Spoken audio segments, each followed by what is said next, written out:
we're here today. We're here to talk about this budget at the city level and, wanting to talk about, Courage had a press conference last week, right, in front of City Hall before City Council meeting. I just want to hear about, like, what are the things that you all are lifting up that's part of this budget process that you're calling for? Because, 2 years ago, we won about $17 million that got redirected from the police department to Department of Violence Prevention. And so let's start there. Let's start with, what are you all seeing right now? Let's start with, what did you all benefit from in terms of what is the community benefited from that $17 million in terms of violence prevention? Because right now I think we're hearing a lot of rhetoric and a lot of violence that's happening in Oakland. And people are like, prevention is going to take us too long. So what are the things that you are going to, like, what are your responses to that? You want me to start, Xochtil? Yeah, of course. Okay. So I think we've seen a lot of benefits. I think you have to, be in the community. If you could come to the Courage office, or you could observe some of our youth leadership programs, or some of our life coaches in action, or some of our community healing events, you would definitely see what the payoff of that investment has been. And even with, like, to be honest, right, the investment that we did make as a city, while it was a really big win, it was still just a drop in the bucket. And the things that Courage has been able to do has still been very limited. So as one example, we have 3 staff people who spend their time at Fremont High School, life coaches and violence interrupters, and their caseload filled up quick. And that's just one of our high schools in Oakland. And they have been saying, we need more people. We started off with 2, and we had to hire a 3rd because we needed somebody who was a Spanish speaker. And there's still just so much need that is unmet on that one campus, not to mention all of our other high schools, and of course, middle schools and elementary schools as well. But what we have seen is young people who maybe have not found a loving home in the community, being newcomers especially, the way that the school can be so alienating, the way that they could have come with a lot of trauma, and then being new to the country in such a hostile time for people of color and for poor people could just be so painful and alienating. And I think, we've been able to create a lot of community and a sense of home.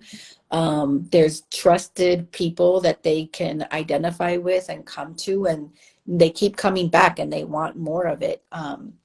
We're there on their campus to meet their needs, but we also invest a lot, because one of the parts of the holistic violence interruption strategy is also just to focus a lot on healing, and doing that in the form of a lot of really fun outings, and outings like in nature, whether it's here in the town or maybe a little bit further out, hikes in nature, or going to Yosemite. We've taken a lot of young people in the past year to beautiful places right here in our state that said, they had never seen something so beautiful. They had never felt so free. You can't put a price tag on that, right? And you can only begin to imagine, what would our city look like if all young people and all mothers and fathers and grandparents that were struggling because of their own experiences of violence and neglect had that opportunity to go with a small group to be somewhere beautiful in Mother Nature and just be able to breathe and laugh and play with snow, or come across a brown bear and her little cubs, as our young people who went to Yosemite did. What? So, yeah, they got it on video too.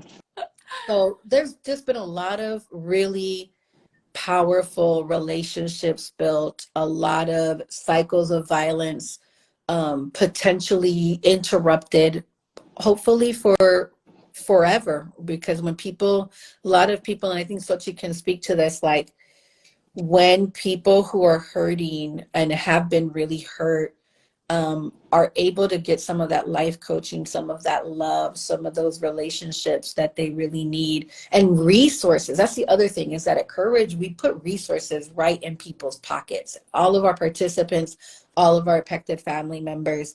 So when they have those things and people begin their healing journey, that's like, there's almost no doubt, and the universe keeps telling you you're on the right path, and people continue down that path. And they don't tend to turn back. You know, they want to stay on that healing journey. They start to have hope and aspirations and make plans and meet those plans and goals for themselves and bring more people in. So we have a lot of people who come to our life coaching and then say, you know what, my big brother, my little brother, my mom, my cousin needs life coaching. Can we sign them up too? You know? So that's just a little bit of you know, a few of the examples. The other thing I think that's really important that I've learned from our violence interrupting team is that is also very critical that maybe people don't see, is when there is a incidence of violence on the streets, we have first responders who go and they meet with the people who are impacted, the community who maybe were witnesses or relatives of a person hurt, and they provide resources and services, and it serves as a immediate kind of interruption into what could be a spiral or a cycle, that one incidence of violence turns into another because of retaliation. So when we're able to get in there and provide the services that people need, we can interrupt that cycle of violence. And I think that's really important work that the Department of Violence Prevention is supporting, not just in Courage, but a lot of community-based organizations throughout the town, and that we need to be scaling up. And I think then we would really see a reduction in incidences of violent crime. But we've invested and we've gained some things, but honestly, our investment was never that big to begin with. So it is crazy to be thinking that, looking at cutting it only 1 year into all of these programs. Yeah, I mean, you know, I'm thinking about what Xochitl was referencing earlier when I, you know, used to do the trainings for our volunteer door knocking days, and I was thinking about that actually comes from the work that I used to do in my 20s when I was working with youth of color in East San Jose. And they were coming out of juvenile hall and coming out of, out of the state juvenile prison system, right? And I remember like thinking like, you know what, how you, every time you think you're working with somebody, you think this moment, you're the one, you want to be the one that you see the change in somebody, right? And, but in fact, like there's an X factor in anybody's life, right? Like the number of times you need to be touched by somebody in a positive and loving way that gives you an opportunity to change, get you one step closer. So for some people, it might be that one time. For other people, it might be like the 10th time. And you might be number 4, you know? You might be the like 0.5 along that path that like got them closer to getting to that X number where, you know, folks individually on an individual level make that change, right?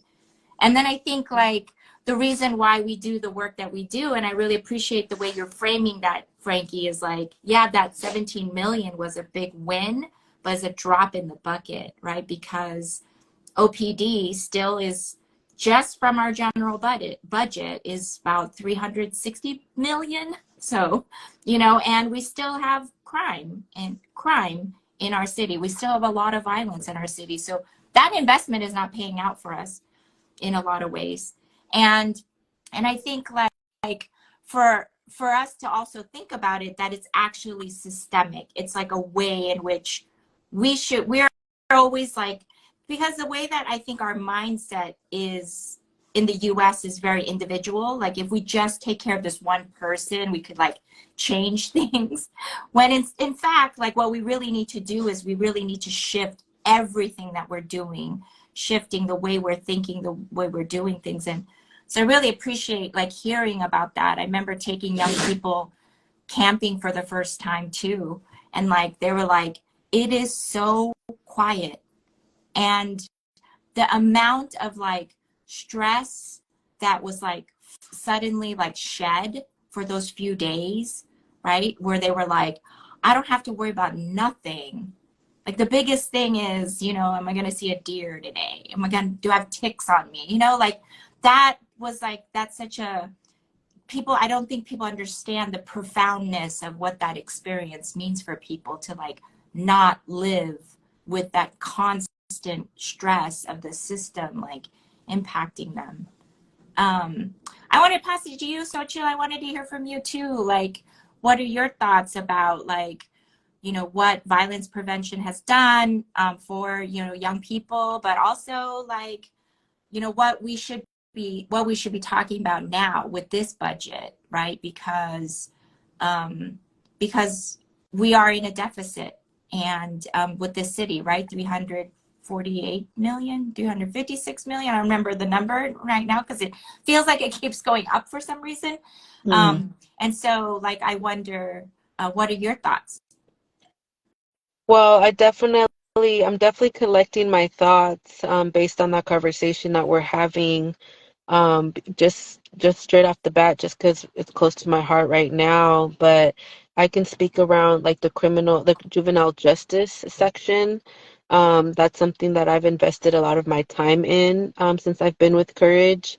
And one thing that I would say, it's like when you're speaking out to politicians, I don't think they understand the impacts that Frankie's talking about, the impacts that you're talking about, Liz. I think they're just thinking about, and I've learned this from our manager, Jay, where when we start thinking of stuff as public safety, we automatically think of jails, prisons, lockups, punishment. But when we look at it through a public health crisis and we highlight these impacts that these programs are doing, then you slowly start shifting minds and you slowly start shifting people's perception around crime. And then when you look at the data, when you actually bust out data, California, crime has went down ever since the 1980s, 1990s, the 2000s, from the super predator era, from the war on drugs. And I don't think people are realizing that. One thing that I would highlight as well is the power of media. Media has such a powerful politician stance where there's this propaganda. You see young folks, oh, we have 13 young folks that are breaking into cars, and now they're at our juvenile hall, so that propaganda follows them. The DA now has to do things the way they do things, but it's like, why does that propaganda have to be so big when crime throughout the state from the 2000s has actually went down? And when you look at Alameda County, our arrests were literally in the 7,000s in like 2007, according to the Department of Justice, DOJ, which is like the feds. When you start following the money from the bottom down up, we're looking at arrests in 2021 at 621, and that's because of the people. That's because of projects like the Department of Violence Prevention. And now I'm thinking like the reality that we're now locking young people up longer. Our intention of the SB 23 bill was to keep young people home and get them back in their communities. But because they have so much funding and they want to keep their funding, keeping young people home is now a bad thing, because now that's another reason for them to ask for funding. So I feel like these systems are always co-opting our language. They're always trying to use like our impacts, like our work, our sweat and tears, our stories. And I think that's why it's important to have conversations like this, so we can keep highlighting the impacts and why the work that we're doing actually hits home, because this is our mothers, this is our grandparents. Like, I brought my mom to which is crazy. Like, I would never think my mom was like had that side of her. Why? Because courage helped her get that housing, helped her get stable, helped. And it's crazy how when you don't have housing, you can get very creative, but you get a little crazy. Like you don't got time for nothing, you know? Like you don't got time for the kids. You don't got time to make a That's right. meal for yourself. You're trying to worry about where you're going to lay your head at. That's And that's back to that book that Frankie was talking about. Women do often have to help and co-parent with the parent, you know? And I don't think politicians understand that. They have that disconnect because you're so caught up into the politics when you should just listen to the people, serve the people. And that's what the press conference was about, was listen to the people, listen to these stories that are coming from these individuals. And I think because they see so many numbers, they're forgetting about the lives that they're serving. Like, yes, we might be a number by a number, but these are lives. And when you invest in someone's life, and that's Courage's model, like Dr. Frankie said it, we put the resources in their pockets, but in their minds, they're like, there has to be a structure, there has to be a paper, there has to be a consent form. Okay, but that's in the back. Like, let's keep listening to that young person and what they need. And that's what my mom highlighted, was as a single, I was a single parent. I've been working for the city of Oakland, so she understands the power of taxes, the power of city revenue, um, that this life coaching program did help my two younger siblings. It helped me too, because I can't be a lot of places everywhere. And because the life coaching people that the Department of Violence Prevention hires, it's with lived experiences. It's not, oh, I picked up a research book and I picked some notes or a survey and this to learn about people. And I think that's where people, and I think that's what the impact of the right. press conference was, is like the impact on these stories, and moving away so much from the research and the data and the numbers. Like that's not what we are. And my mom spoke proudly, like it doesn't make sense that you invested into something and now you're taking away, and that just shows you how much power and where the city priorities are. But crime has went down, so that doesn't make sense to me. And then on top of all of that, they're not listening to department meetings, because probation has said we can't do anything once the youth is here. So what you need to invest in is preventable programs, preventable models. So to me, I was like, that's one thing I spoke in my public comment, was your own department, probation had spoke about investing more into prevention-based models, programs, whatever that looks like, because once the youth is locked up, we don't have the power to do anything. They're already here in our hands. So that's another thing that I would like to highlight, in this conversation, that also came up in our Friends conference. Oof, that was a lot. It's like I'm just absorbing that. It's like I think about the ways in which, whenever I hear, Frankie too got her doctorate. That's why she's Dr. Frankie Free Ramos, y'all. So, but like, Right. I remember just being in school and, whenever we would try to talk about the stories, right? Like when you try to tell the stories, I went to school for social work. So we would talk about it. Like, let's talk about the stories and the way in which like the institutions push back on you around like, no, it needs to only be numbers. We just need to be talking about numbers. And you're like, but it's like, you need to, the people's stories and what they actually are experiencing is that also matters. It matters. So I really appreciate that you're giving like the statistics, and then you're also talking about like the personal stories with that. Yeah. I think it's not just the people's insistence on numbers that is problematic, because the numbers are on our side. Research and data is on our side. We waste resources on police departments and incarcerating that only reproduce more harm and trauma and don't leave anybody safer. We are a nation that is,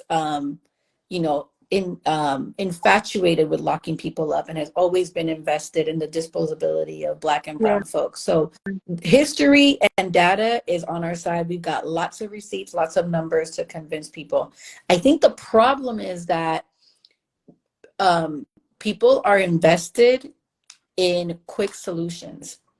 And though I told you stories at the beginning of the very immediate impact that we've had as Courage working with young people to interrupt cycles of violence, the truth of the matter is that it does take time to have a large enough impact that people can broadly in our community start to feel like this is a safe and healthy place to live, because we've made minimal investments in alternatives, but we still have not defunded from policing and incarceration. Like, we're still putting a lot of money into that bucket, and we still don't do enough to tax the rich and make sure that we have, a healthy budget for our schools, for mental health, physical health, the things that people need.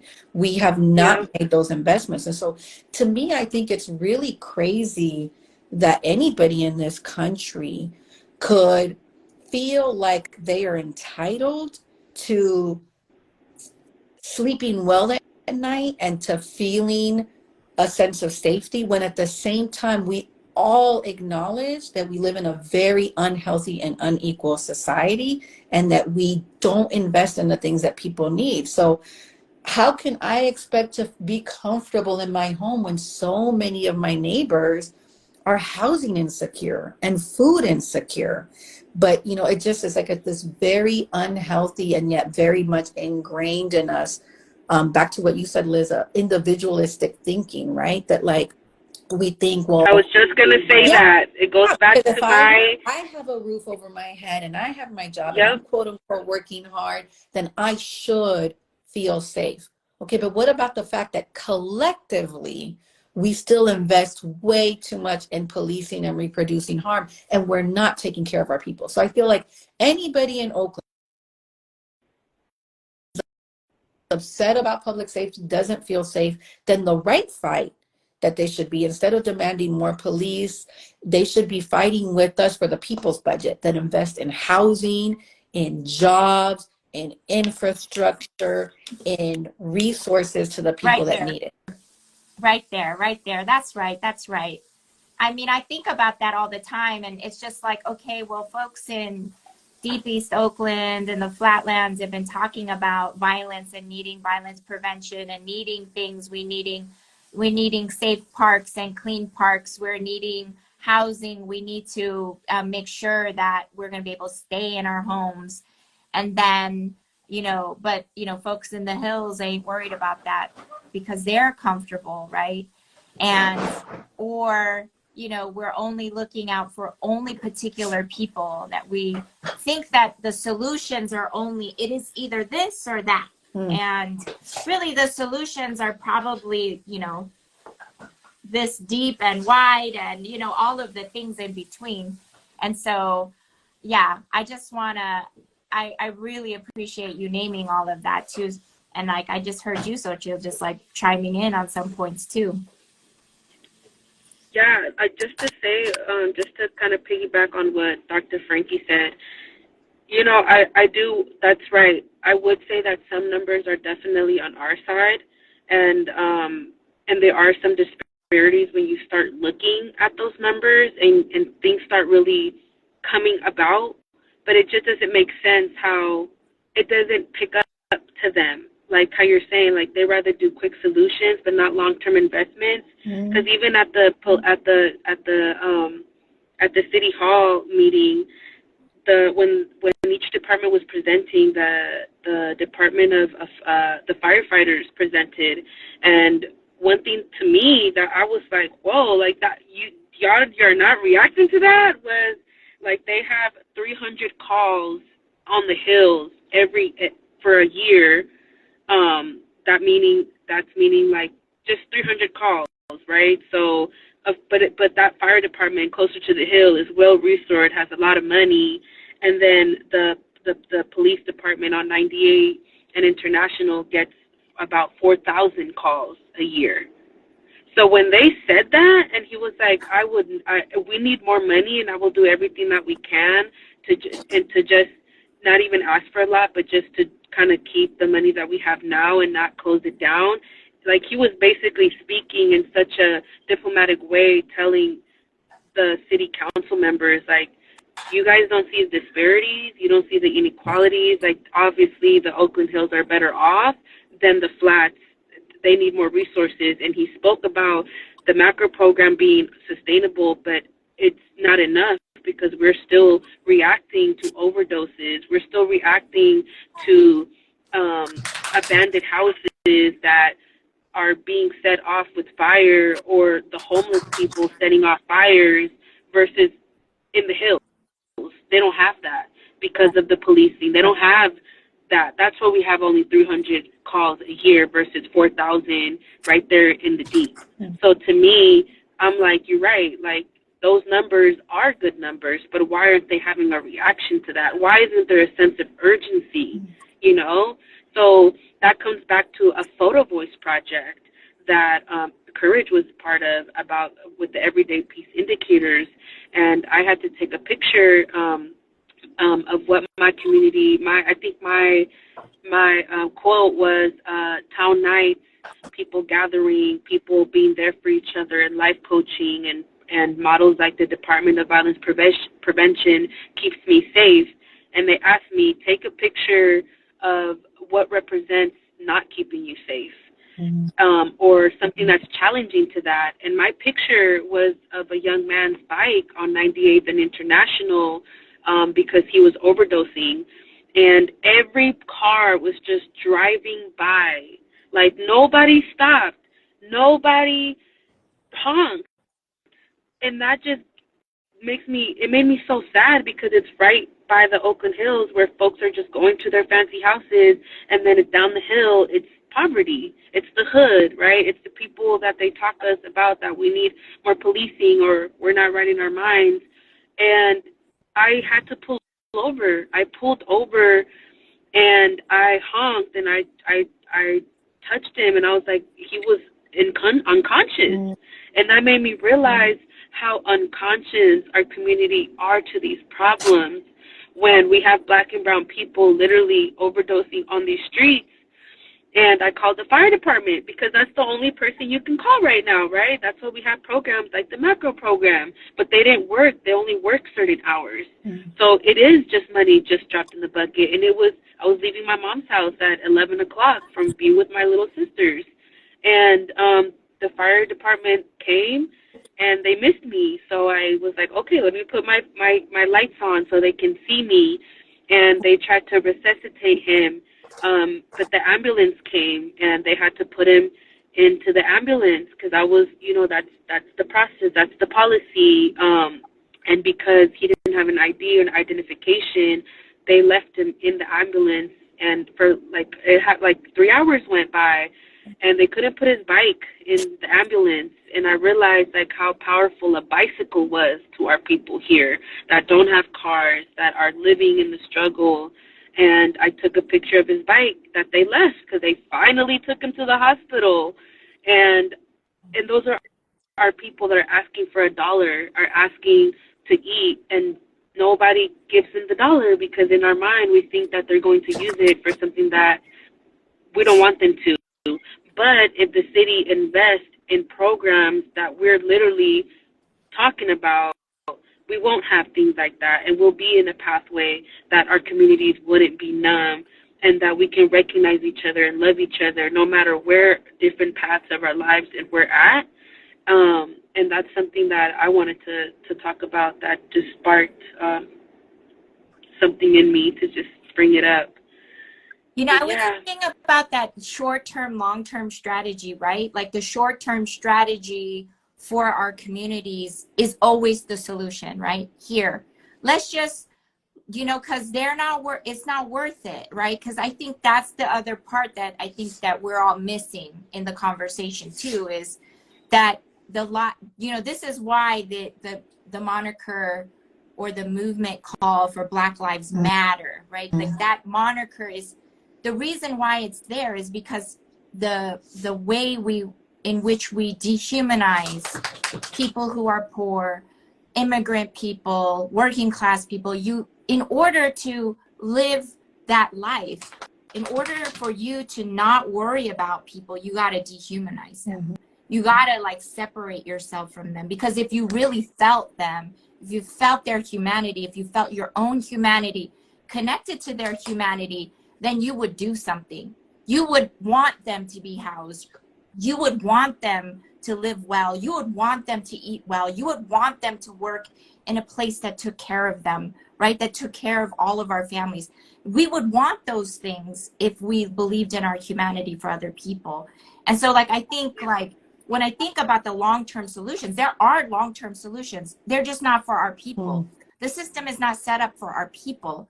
And so us like in this budget, right, it isn't, we know too, this is not an end all be all, right? Like the budget is not gonna save our lives, because we know that it's just a small drop. It's just a small portion. What we're asking the city to do is to really do what you are saying, Xochtil, is to like, look at our people, look at the places. And there is a long-term strategy here in the flatlands.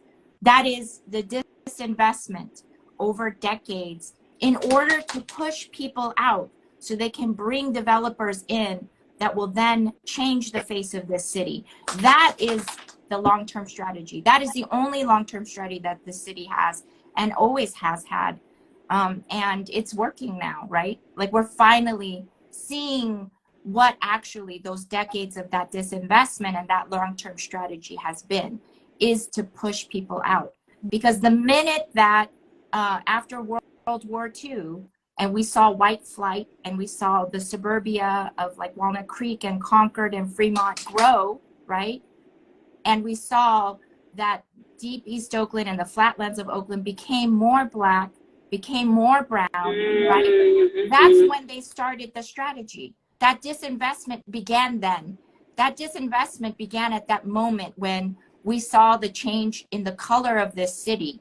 And so it took decades though. We're now at that place where we're decades later, and now that disinvestment and the investment in developers, in corporations has led to, you know, our city bleeding out, and now we have 8,000 people living in the street.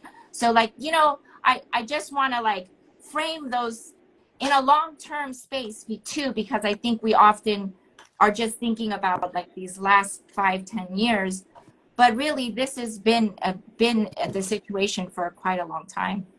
I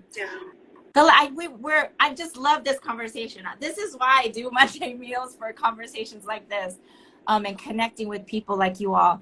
But I'm wondering, like, what are the next steps? Like, where are we looking at, like, for this week around the budget? Where are we looking at? Because we have to close out the budget and get a new budget in place by June 30th through City Council. So where's the People's Budget Coalition at, and what are the things that we're pushing for? Well, a lot of us involved in the People's Budget are mobilizing for Noel Gallo has his town hall tonight for District 5. That's going to be 5:30 to 7:30 at the Fruitvale San Antonio Senior Center. That's on East 12th, 3301 East 12th. We understand Gallo does not, he's not a fan of cutting from the police department, which is, we think, many of us think the most obvious place to cut, because it's the most bloated of the budget. That's right. And the one that doesn't keep anybody safe. But we also recognize, there's been some analysis of the proposed budget cuts.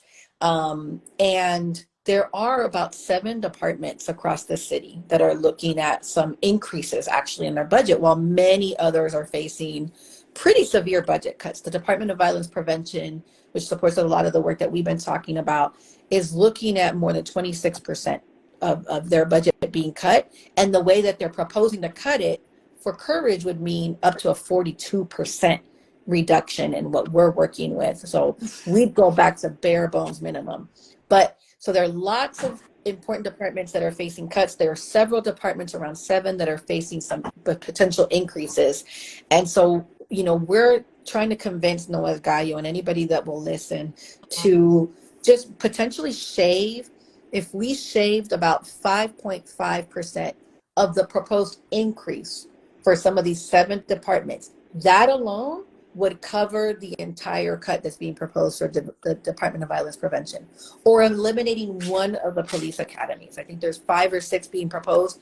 If we eliminate one of them, there goes the entire proposed cut for the Department of Violence Prevention. So we have some time to make an impact, not just on Noel Gallo, but all of the rest of our city council members and our mayor, to try to pass a budget that continues to protect the investments that we've made, not just in the Department of Violence Prevention, but housing and jobs and the things that our community needs. Including democracy dollars. I'm going to drop that in there as well, because this is our opportunity through democracy dollars, setting up that program to give voice to people in the community, that, to be able to lift up some grassroots candidates through the process, that we could get folks that are elected that be able to hear that part, right? To hear the voices and to understand, because they understand what it means to live under these conditions. So I appreciate you both. You two are like some of the dopest people I know. I'm so thankful and grateful for all the work that Courage does. So follow Courage on all the social media platforms. Go to their website, courage.org, CURYJ .org. Follow us, oaklandrising.org. Really looking forward to it. I see Chicana78. They said they live in D5. Is there a flyer I can share with my neighbors for tonight? You can, if you follow us on social media, go to Oakland Rising. I will be posting where you can go, and you can share that with folks. I believe it's in the senior center that's in the Fruitvale BART station town, the plaza there. So, so thank you both. Thank you, Frankie. Thank you, Xochtil. Appreciate you. Big love to you both, and I hope you have a wonderful day, everybody.